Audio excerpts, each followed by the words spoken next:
Assalamualaikum warahmatullahi wabarakatuh. Rahayu Sagung Dumadi.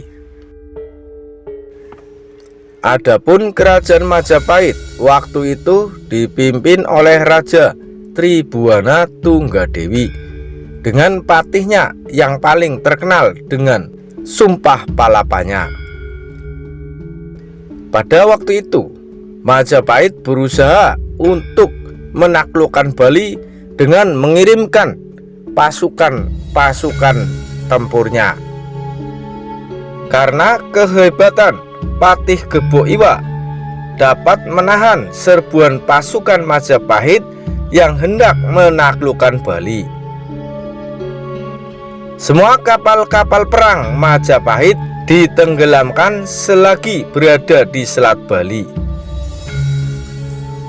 Mahapatih Majapahit pun mengatur siasat. Dalam siasat yang diatur, Gajah Mada memberikan pujian kepada Baginda Sri Astasura Bumi Banten dan Patih Gebo Iwa tanpa menimbulkan kecurigaan. Lantas Raja Majapahit membujuk Patih Gebo Iwa untuk melakukan perjalanan ke Majapahit guna menikahi wanita terhormat dan jelita pilihan raja yang berasal dari Lemah Tulis. Menanggapi tawaran dari Majapahit, Patih Gebo Iwa yang setia terhadap rajanya memohon petunjuk dan persetujuan dari Baginda Sri Astasura Bumi Banten. Sang raja menyetujuinya tanpa rasa curiga. Sebelum pergi ke Majapahit, Patih Gebo Iwa terlebih dahulu melakukan upacara keagamaan di Pura Uluwatu untuk meminta kekuatan dari Sang Hyang Rudra. Dan Sang Hyang Rudra memenuhi permintaan Gebo Iwa, mengakibatkan meningkatnya kekuatan dan kesaktian menjadi sangat luar biasa. Kedatangan Patih Gebo Iwa ke tanah Majapahit menyebabkan para tentara, baik yang belum pernah melihatnya maupun yang pernah takluk atas kekuatannya, menjadi terperangah, kagum, bercampur rasa ngeri dan waspada. Tentara Majapahit menampakkan ekspresi terkejut dan cemas. Arah pandang mereka terpusat ke satu tujuan yang sama. Beberapa di antara mereka nampak sedang berbisik pelan dengan teman yang berada di sebelahnya. Lihatlah ukuran tubuhnya, luar biasa, mengerikan, ujar mereka. Patih Gajah Mada menyambut kedatangan Patih Gebo Iwa. Salam Patih yang tangguh, selamat datang di kerajaan Majapahit. Sapaan dari Patih Gajah Mada. Patih Gebo Iwa menimpali salam dari Patih Gajah Mada. Terima kasih Patih. Kiranya Anda bersedia untuk langsung menjelaskan maksud dari Baginda Tribhuwana Tunggadewi yang meminta saya untuk datang ke Majapahit. Seperti yang telah dikabarkan sebelumnya, Patih Gebo Iwa, Baginda Raja mengharapkan kedatangan Patih guna menjalin suatu tali persahabatan dengan kerajaan Bedahulu di Bali, dan juga berharap Patih bersedia menemui wanita terhormat pilihan Baginda yang dirasa pantas untuk mendampingi seorang patih yang tangguh seperti Anda, ujar Gajah Mada. Gajah Mada pun menarik nafas panjang, kemudian melanjutkan kata-katanya. Akan tetapi sebelumnya akan sangat Berarti apabila patih kerajaan Kebo Iwa berkenan membuat sumur air di sana yang nantinya akan dipersembahkan untuk wanita calon pendamping Anda. Lebih lagi, sumur itu nantinya juga akan dimanfaatkan oleh rakyat Kerajaan Majapahit yang saat ini sedang kekurangan air. Kiranya patih berkenan mengabulkan permohonan ini. Patih Kebo Iwa memiliki jiwa besar dan lurus hatinya. Akhirnya dia pun meluluskan permintaan tersebut. Nampak patih Kebo Iwa yang sedang mempertimbangkan permintaan tersebut, kemudian memutuskan untuk memenuhi permintaan tersebut. Kebo Iwa berpikir sejenak. Kemudian ia berkata, "Baiklah, biarlah kekuatanku ini kupergunakan untuk sesuatu yang menghadirkan berkah bagi orang banyak." Tanpa banyak cakap lagi, patih Kebo Iwa segera melakukan aktivitasnya untuk menciptakan sebuah sumur air. Sebelum memulai pekerjaannya, tidak lupa patih Kebo Iwa meminta pedoman dari Sang Hyang Widi. "Ya Yang Kuasa, segala yang akan saya lakukan semoga menggambarkan kebesaran namamu," dalam benak Kebo Iwa. Kebo Iwa mulai menggali sumur di tempat yang telah ditunjuk. Dalam waktu yang cukup singkat, sumur telah tergali cukup dalam. Namun belum ada mata air yang keluar di atas lubang sumur yang digali oleh patih Kebo Iwa. Para prajurit Majapahit terlihat berkerumun. Nampak mereka memusatkan perhatian pada patih Gajah Mada, seakan mereka menantikan sebuah perintah. Tiba-tiba Gajah Mada berteriak,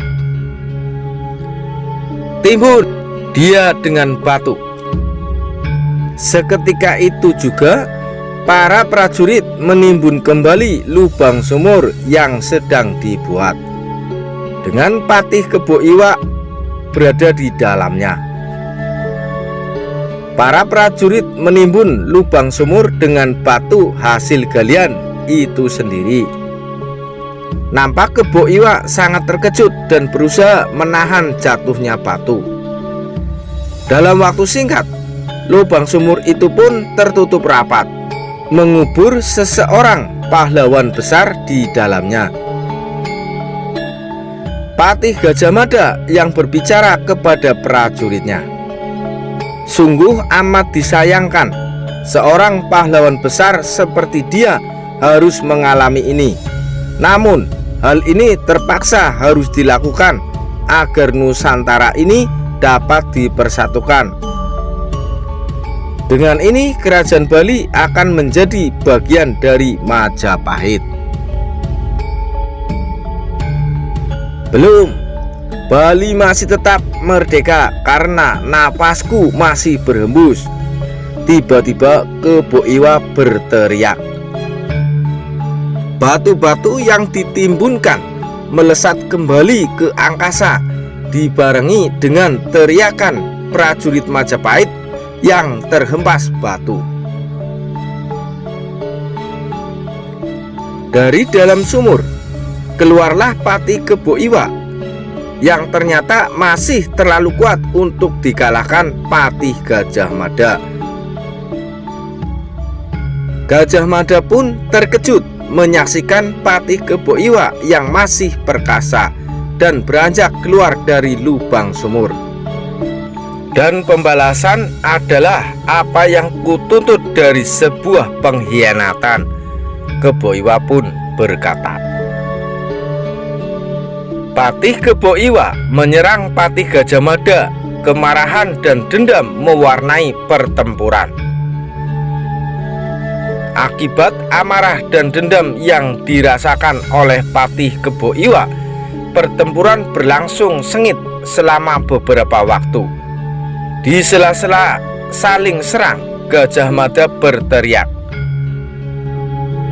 untuk mempersatukan dan memperkuat Nusantara, segenap kerajaan hendaklah dipersatukan terlebih dahulu, dan kau berdiri di garis yang salah sebagai seorang penghalang. Kesaktian Patih Kebo Iwa sungguh menyulitkan usaha Patih Gajah Mada untuk menundukkannya. Pertempuran antara keduanya masih berlangsung hebat. Namun amarah dan dendam Patih Kebo Iwa mulai menyurut, dan rupanya Patih Kebo Iwa tengah bertempur seraya berpikir. Dan apa yang tengah dipikirkan olehnya membuat dia harus membuat keputusan yang sangat sulit. Dalam hati Kebo Iwa, kerajaan Bali pada akhirnya akan dapat ditaklukkan oleh usaha yang kuat dari orang ini. Keinginannya untuk mempersatukan Nusantara agar menjadi kuat kiranya dapat ku mengerti sekarang. Namun apabila aku menyetujui niatnya dan ragaku masih hidup, apa yang akan kukatakan nantinya pada Baginda Raja sebagai sangkalan atas sebuah prasangka pengkhianatan? Masih dalam keadaan bertempur, secara sengaja Patih Kebo Iwa melontarkan pernyataan yang intinya mengenai hal untuk mengalahkan kesaktiannya. Wahai Patih Gajah Mada, cita-citamu untuk membuat Nusantara menjadi satu dan kuat kiranya dapat aku mengerti. Namun selama ragaku tetap hidup sebagai abdi rajaku, aku akan menjadi penghalangmu. Maka taklukkanlah aku, hilangkan kesaktianku dengan menyiramkan bubuk kapur ke tubuhku. Pernyataan Patih Kebo Iwa rupanya membuat terkejut Patih Gajah Mada. Patih Gajah Mada menunjukkan reaksi keheranan yang amat sangat atas perkataan Patih Kebo Iwa. Gajah Mada yang mengerti atas keinginan Kebo Iwa nampaknya menghantamkan jurus-jurusnya ke batu kapur. Batu itu pun luluh lantah menjadi serpihan bubuk. Patih Gajah Mada segera menyapukan bubuk tersebut ke arah Patih Kebo Iwa dengan ilmunya. Bubuk kapur menyelimuti tubuh sang patih. Nampak Patih Kebo Iwa sesak napas oleh bubuk kapur tersebut. Kiranya bubuk kapur tersebut membuat pernapasan Patih Kebo Iwa menjadi terganggu. Hal tersebut mengakibatkan kesaktian tubuh Patih Kebo Iwa menjadi lenyap. Patih Gajah Mada melesat ke arah Patih Kebo Iwa, menusukkan kerisnya ke tubuh Kebo Iwa. Dalam cerita lain dikisahkan bahwa setelah Patih Gajah Mada menaburkan bubuk pamor ke Patih Kebo Iwa, maka seketika itu juga Patih Kebo Iwa melesat menghilang tanpa bekas alias moksa. Dan sebelum kepergiannya, dengan sisa tenaga yang ada, Patih Kebo Iwa mengutarakan apa yang ingin dikatakan untuk terakhir kali. Kiranya kematianku tidak sia-sia adanya. Biarlah Nusantara yang kuat bersatu, hasil yang pantas atas harga hidupku. Patih Gajah Mada dengan raut muka sedih memberikan jawaban atas perkataan Patih Kebo Iwa. Kepergianmu sebagai tokoh besar akan terkenang dalam sejarah. Sejarah suatu Nusantara yang satu dan kuat. Tak lama setelah mendengar pernyataan tersebut, napas terakhir pun pergilah sudah, meninggalkan raga seorang patih tertangguh dalam sejarah Bali. Pertiwi pun meredup melepas kepergian salah satu putra terbaiknya. Dengan meninggalnya Kebo Iwa, Bali pun dapat ditaklukkan Majapahit. Berakhirlah riwayat orang besar yang berjasa pada Pulau Bali.